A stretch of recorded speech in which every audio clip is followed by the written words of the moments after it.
Hey everyone, and welcome back to Waves of Change Women at Sea.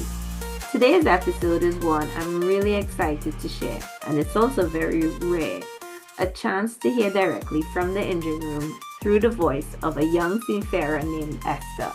Esther is a maritime engineer cadet from Ghana, and her story is one of determination, purpose, and quiet strength. From her childhood working in her family's electrical workshop to training at sea on large passenger vessels, she's carved out her place in a world that's often hidden from view, deep in the machinery where systems are kept running and ships are kept alive. In this episode, Esther speaks from the heart about discipline, mentorship, and the systems that fascinate her most. She's part of a new generation, bringing fresh energy to the maritime industry, and I'm honored to share her voice with you. Let's go.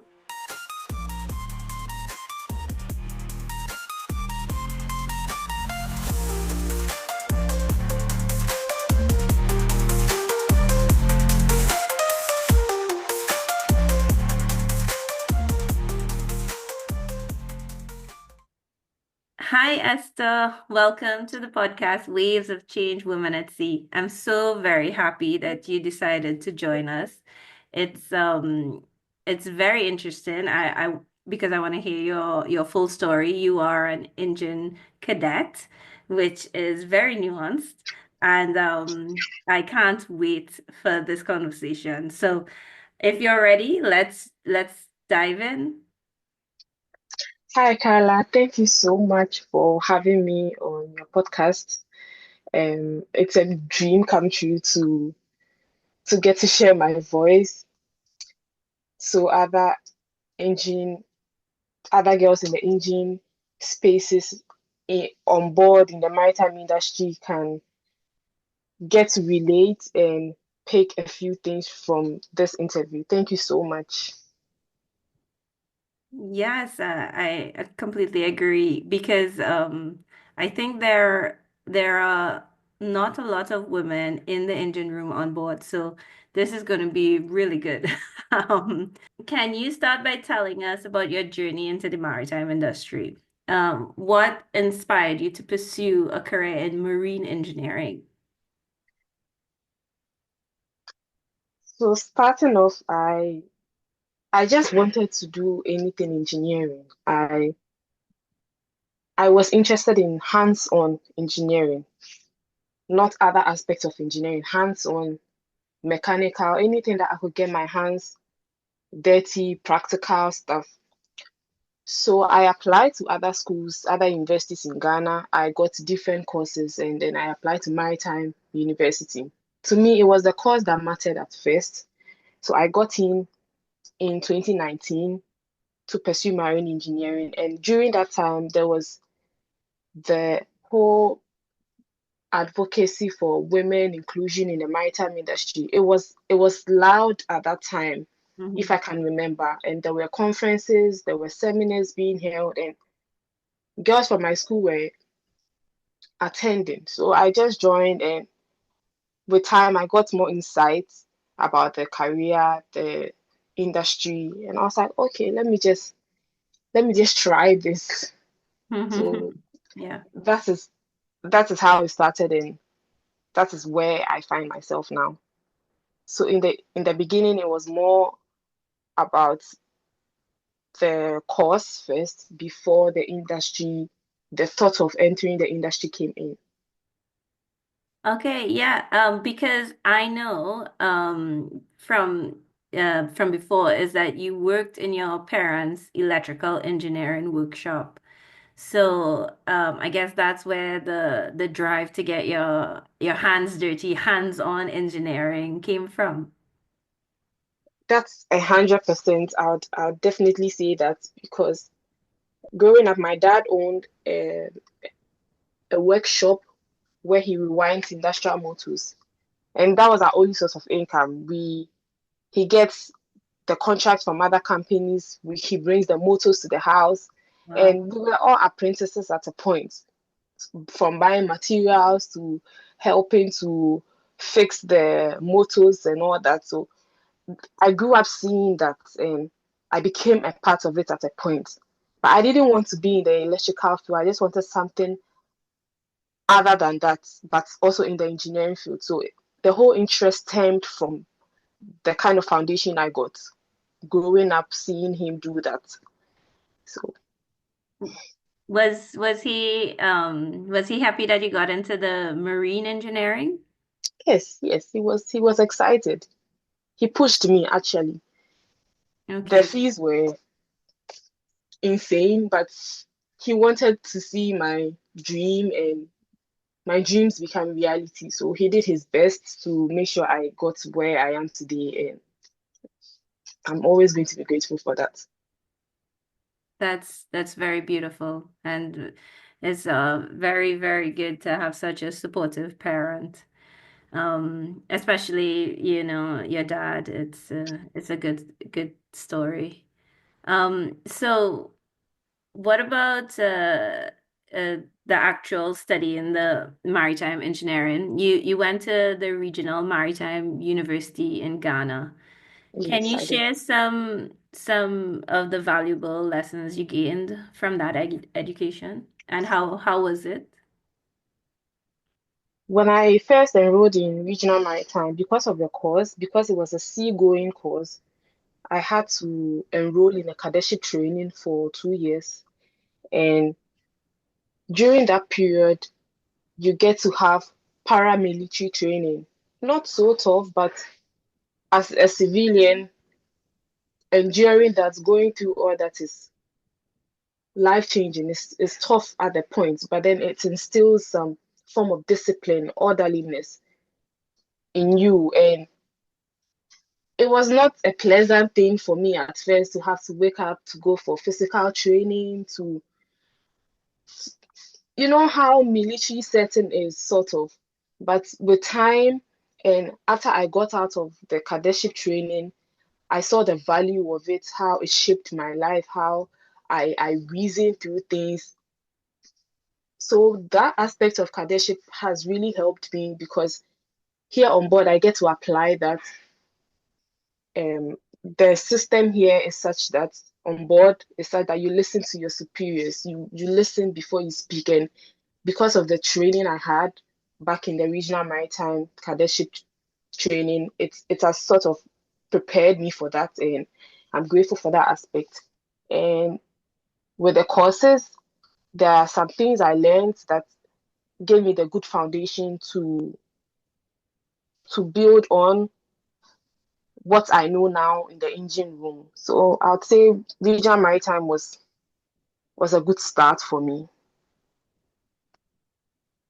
Yeah, I can actually relate to that. Well, not to the military part, but I did navigation, and when my first experience on board as a cadet was so shocking for me, the type of discipline that you needed. And Mhm, it mhm. was a challenge for me to accept that and to conform in a kind of way. But eventually, I think it made me a better person in general, because Yeah. of that discipline that it teaches you. Mhm. Um, so, and you are currently a engine cadet, right? With Yes. Royal Caribbean. Yes. But I'm on the two-way cruises brand. Okay, okay. So, what are some of your key responsibilities now as a engine cadet? As an engine cadet, I work closely with my third engineer who I'm on duty with. So we make sure that we check the machineries on board in the engine room. We check that they are in good working conditions. We check for leakages. And sometimes I also perform hot work permits, and make sure that the engines are running perfectly. In all, I work closely with the third engineer to perform his responsibilities. Oh, okay. I don't think I mentioned it before, but just to clarify, engine cadet is a training officer, right? Exactly. Okay.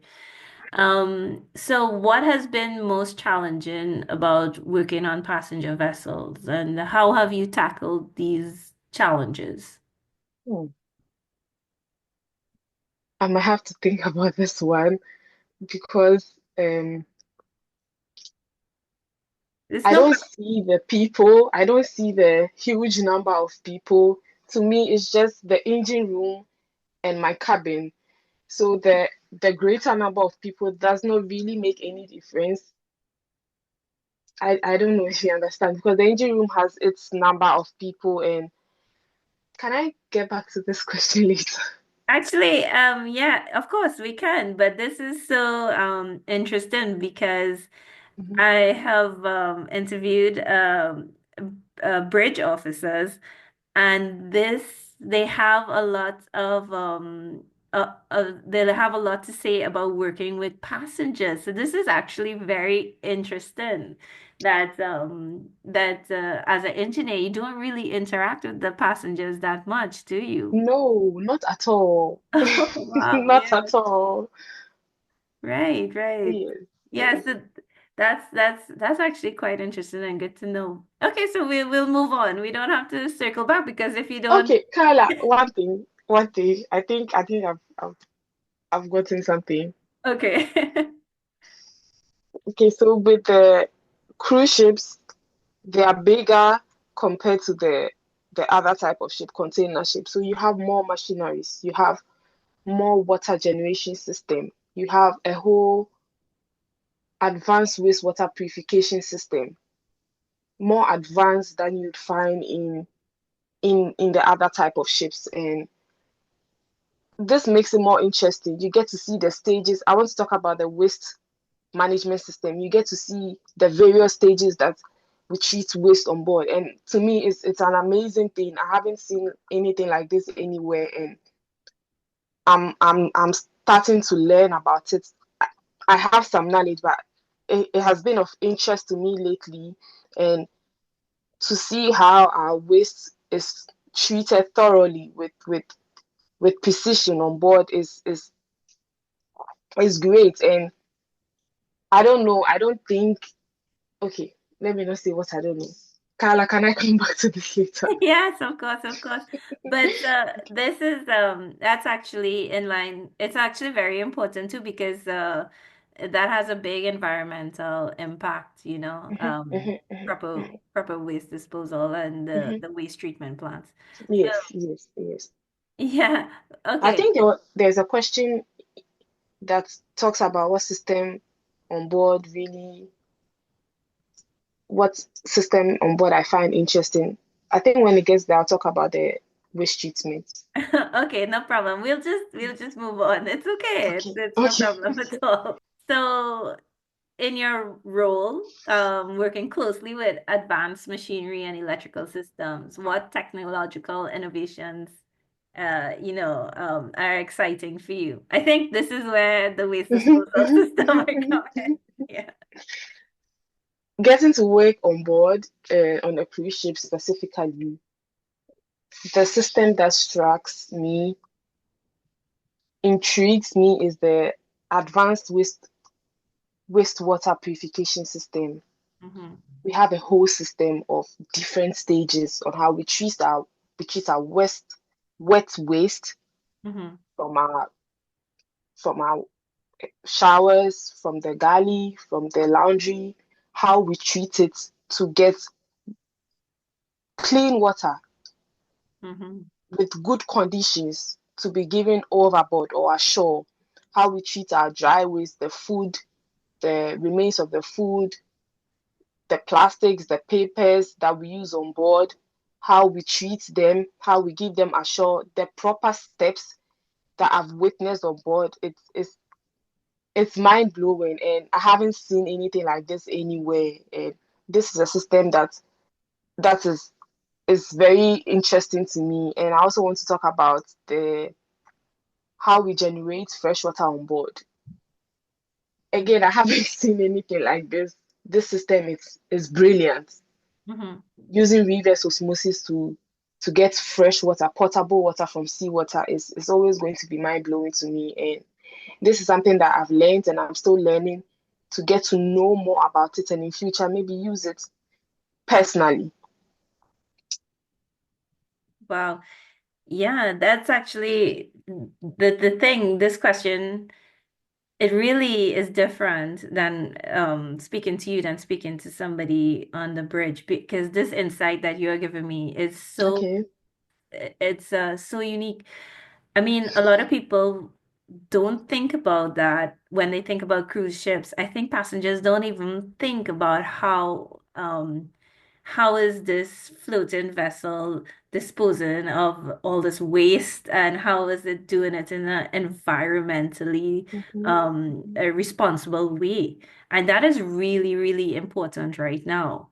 So I could share your enthusiasm for this. This is actually very cool. Um, so, as a member of, because I know you're in some organizations like the Nautical Institute and Maritime CEO, Women in Maritime Operations, how have these networks supported your growth and learning in the industry? I recently joined almost all these organizations. And my reason for that is that I wanted to connect more with Maritime CEO, more women like me, want to know their challenges, their achievements, how they navigate through it. I wanted a sense of connection with them. I wanted to feel seen. I wanted to feel represented. Hence me joining Maritime CEO and having regretted it one bit. And I met you through Maritime CEO. So yeah, I'm benefiting a lot. I met my mentor through it and I'm thankful for the platform. I joined Nautical Institute to get in contact, to get connected more to the regulatory aspect of the industry. I want to be abreast with the current happenings, the laws and IMO is passing, and Nautical Institute represents seafarers.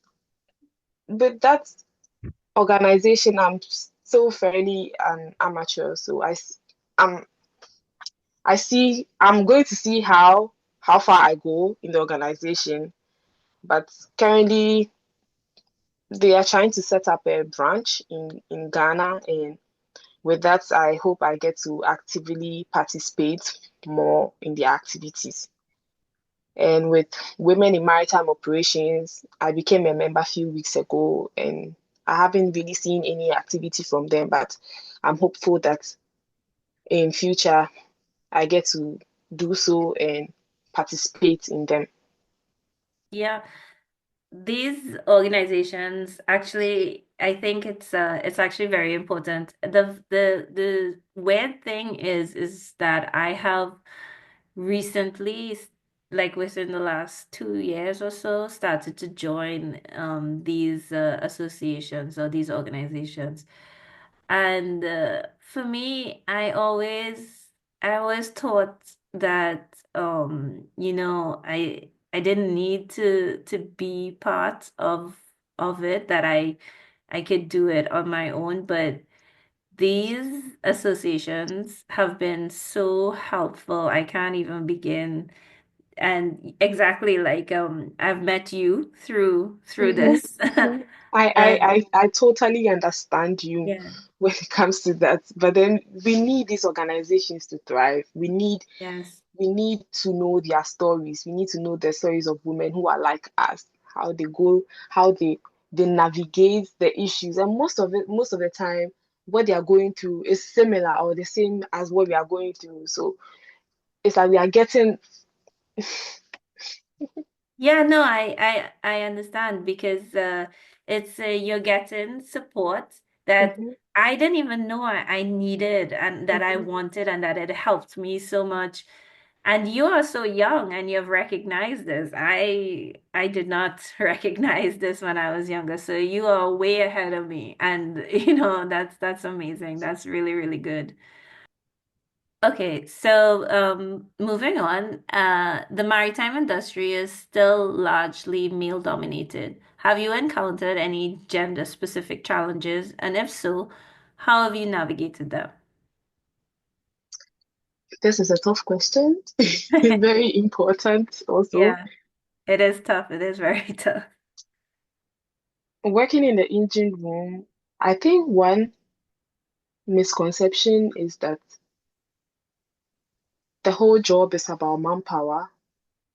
And I stand here today on this podcast to say that is not true entirely. There are some jobs that require manpower, of course. And I don't know for other ships, but on a cruise ship, when you're in charge of a job as an engineer, you have other people supporting you to work. You have an oiler, you have a motorman. So with the type of jobs that your strength cannot reach as a woman, you have others to support you. And Okay. initially, that was my worry, seeing the men do the very tough power required jobs, and I used to wonder, so if I'm assigned to jobs like this, how would I go about it? But Mm, moving forward, learning and understanding the nature of my role, I I got to know that that is not always the case. I have to understand the concept of the job. I have to know what to assign to them. I have to know the job myself to explain to them how to go about it. I may not always be required to be doing all the using of the tools and all that. Most of my job is to be able to explain to them how to how to go about it, how to fix it. So much of the job for me is mental thinking and actually knowing the job mentally. mhm. So that is something that in the onset of my career I used to worry about. My first contract, second contract, seeing them do all the hard jobs, and it it made me really doubt myself if I was in the right place. But now, on my third contract as a cadet, I'm learning to go easy on myself when it comes to the manpower kind of jobs. And that is one thing I faced earlier in my career. And other times, I feel like this is just a feeling. Maybe it doesn't happen on other ships with other women in the engine room, but sometimes I feel like they don't really know what to do with you. And I don't want to believe it's coming from a bad place, or they don't want me to feel included. But sometimes they don't know if this job is too difficult, is going to be too difficult for you, or you are going to handle it well. But I'd want to say if any engineer, any male engineer is going to listen to this, just give the girls some chance. Yeah. Yeah. Yeah, it's that's an interesting point that you know, the perspective of the male is that they may not understand what or may be afraid to really give you jobs that they think that require uh some more manpower, as you said. But I can relate to it too because although I did the navigation side, we I worked on the deck a little bit, and some of the things I was definitely not able to physically do with the strength, some operating certain tools or like with the mooring ropes and Mm-hmm, those mm-hmm. kinds of things are really, really difficult. But you do have support, as you said, from the ABs. Well, on the deck would be the able-bodied seafarers, and Okay. in the engine room you mentioned the oilers. Yes, and the Yeah, motorman. and the motorman, right? So these people, there's a whole crew there to help you. So I think I think what we do sometimes, or what I did in my head, is thinking that I have to do this alone as a woman, to prove myself in some physical feat. But I think, yeah, so I totally relate to what you're saying there. It is tough. It is tough to be in that situation when you're trying to carve a place for yourself, you know? To constantly want to prove yourself. Yeah. Yeah. Definitely. But okay, so in engineering, right? As a woman in engineering, um, there are misconceptions or biases, and I'm sure you've probably faced a few. And how have you worked to overcome them? If you have, you know? If I'm getting your question right, from people on board or outside the ship setting.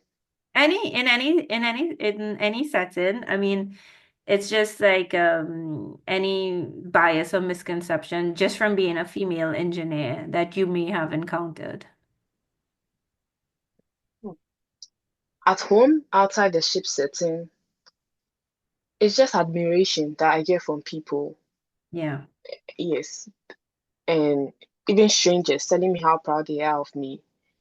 But coming on LinkedIn, I remember a few years ago when I was still a student, I was getting quite active on LinkedIn. So I post my internship pictures at the port.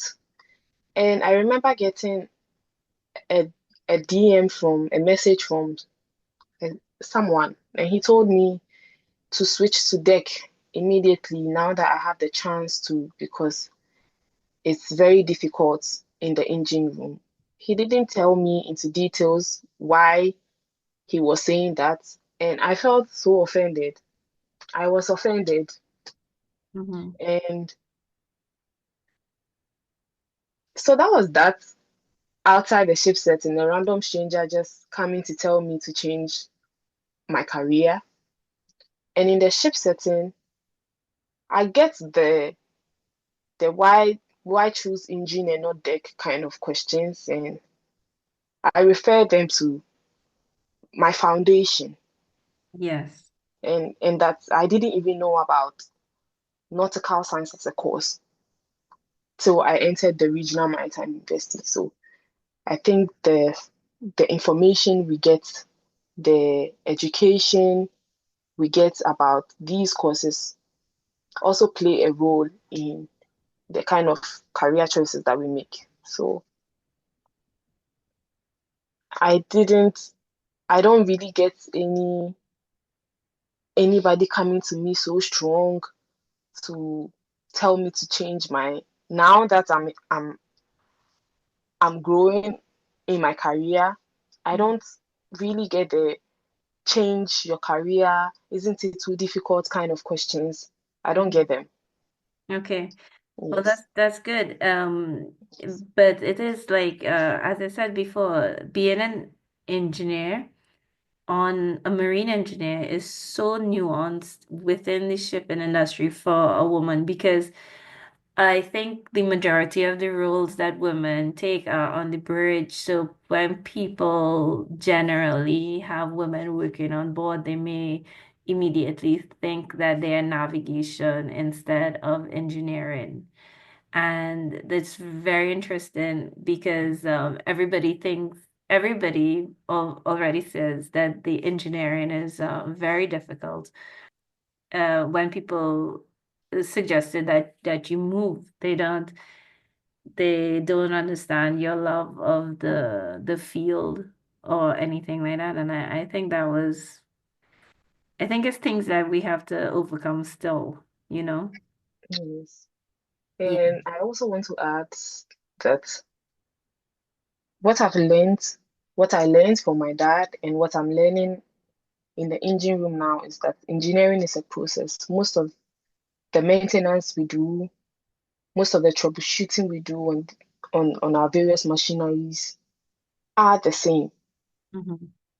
You get to go through them, you get to perform the same jobs over and over again. Hmm. And with time, with experience, you get to know them. And so it's not rocket science. The the hard part of it is to sit down and read the manuals to understand how a system works, how a machinery works, to monitor a system for some time. Hmm. And after that, you get to get the whole concept of what a machinery does, a particular machinery does, a particular system does. Aside that, the operations, the maintenances, they're all the same, and you get to do them countless times in a Yeah. contract. In a contract of about 6 months, you get to do them like 50 times, 30 times. So now that I'm getting hands-on in my job, this is what I've realized, and it's encouraging me, and it's helping me tone down the pressure I put on myself, Yeah, because yeah. eventually I am going to grasp them. Yes, yes. And I have with some of them already. This process to open a filter, what you do with the machineries, all that. So you get to learn them, you get to know them. It comes at your fingertips with time. Yeah, for sure. So with your long-term vision, right, of staying abreast of technological innovations, where do you see yourself in the next 5 years within the maritime industry? 5 years from now, Yeah. I would have been a third engineer, working my way to get my second engineer license. Mm-hmm. I would have visited IMO for one of their summits or conference, Nice. and I would have embarked on various outreaches in Ghana Okay. to share light on the maritime industry and opportunities it offers to women. Okay. So this is where I see myself. This is what I see myself doing in 5 years' time. Do you want to be a chief engineer?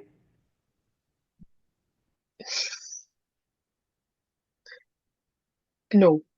Okay. Well, the just to clarify, the chief engineer is like the captain level of the engine department.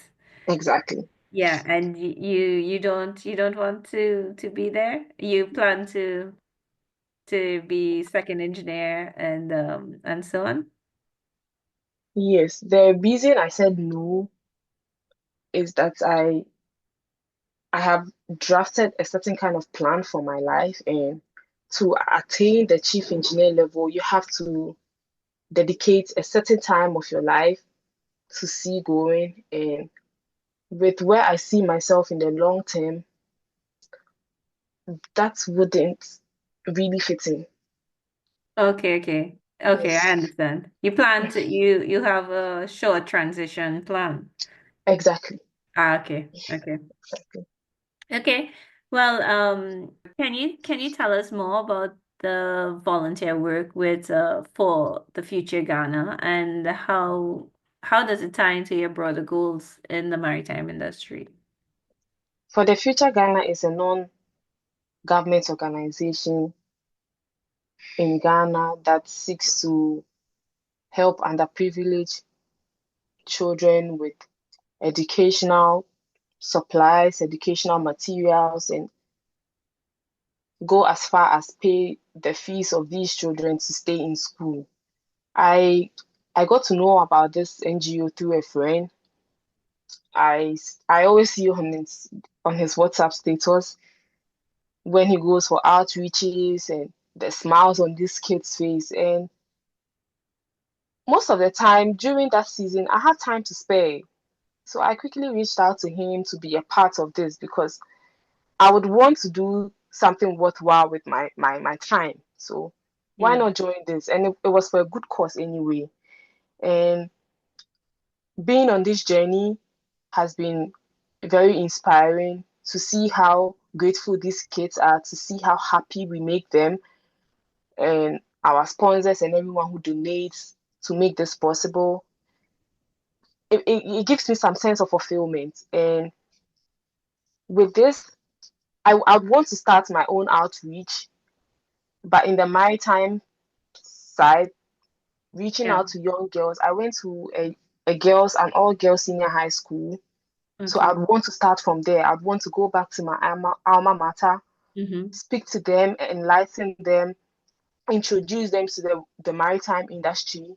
because the first time I was actually moved to pursue engineering was in senior high school when a group of engineers came to the school to have a seminar, and one woman stepped on the podium and she was very nicely dressed, and she was like she's an engineer. And I was so wild because the notion I had about engineering women was that you had to look masculine. That was then Yeah. 2017, 2016.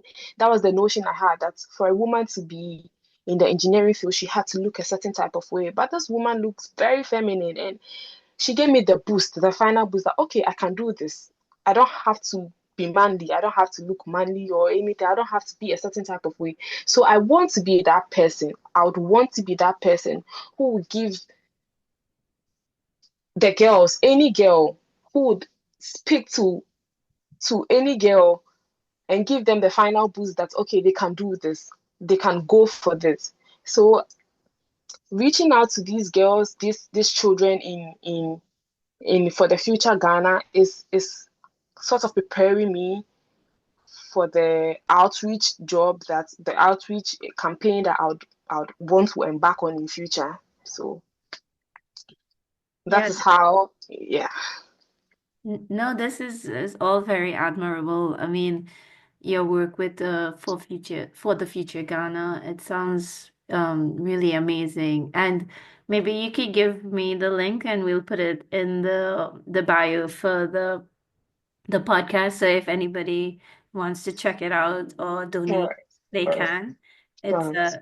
it's so nice. And especially I could see how you want to apply that to the maritime industry for Mhm. girls, so it's all very, very cool, very admirable and very nice things to do. Very sweet. I'm a bit lost for words. Okay, so this is our last question. So, it's a powerful one, I think. What advice would you give to other young women considering a career in marine engineering or entering the maritime industry? I'll say that first of all, you have to really understand what you're going in for, Hmm. and that the beginning of everything is not easy. You are going to face a lot of challenges, but if you know this is what you actually want, don't give up. Push through, be resilient, do your job diligently, don't give up. That is what I'll say. Don't give up. Go for it head on. And the career is very rewarding, trust me. Yeah, that's what I'll say. That's good. That's good advice. I mean, it is I think resilience is very, Mhm. very important as a woman, a female in the maritime industry. I personally relate to that a lot. Is there anything else you'd like to add, Esther, before we close off? I'd want to say thank you for this opportunity. This is my first time, and hopefully it won't be the last time. And I want to encourage every girl in the maritime industry, engine deck, whichever department, that you are there because you qualify, and do your best, be diligent in your job, arm yourself with facts, be confident when you're given a responsibility or a task, show up, show out, and do your best. And you'll win. One day you win. Definitely you win. Thank you, Carla. Thank you so much, Esther. That's very powerful. You are there because you are qualified. It's very, very true. You don't have to be afraid to own that space. You deserve it. Um, Thank you, Esther. This has been such a joy for me. I wish that actually we could speak longer. Maybe we can do a second episode later on. You have That's fine. Yeah, because I learned quite a lot speaking to you. Especially, about the engineering side of things. And I think we really need to amplify that a little bit, Yes, I get that. a little bit Yeah. more. So thank you again, and take care. We'll chat more soon. Sure, thank you. Take care too. Thanks for tuning in to Waves of Change Women at Sea. If you enjoyed this episode, it would mean the world to me if you would take a moment to subscribe or leave a review. It really helps get the word out and honestly keeps this little podcast afloat. Until next time, stay inspired and keep making waves.